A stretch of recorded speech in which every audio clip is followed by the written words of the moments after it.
So this is a typical old cylinder block, not cleaned, just as it's come in, for a 3.4996 engine. It actually has the thicker cylinder walls than some of the later ones, but as you can see there's nothing supporting the top, and as you've seen in the report, that can lead to flexing, which can crack the cylinder. There's also nothing supporting the bottom tubes of the cylinders. Although you can see some webs in the cross direction, all the forces are in the other direction. So consequently there's nothing to stop that flexing either.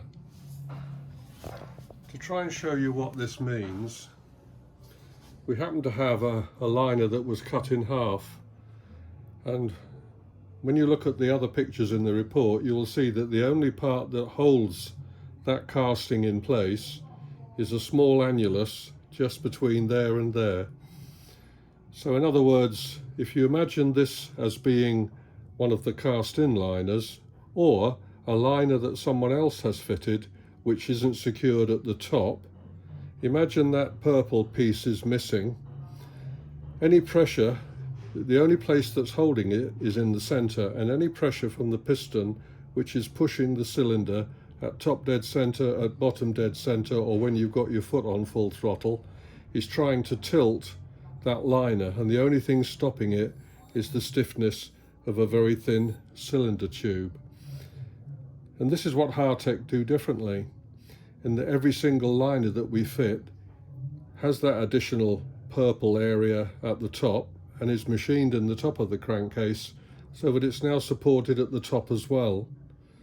Now, if I support it at the top, it doesn't matter how hard I push, I can't tilt the liner.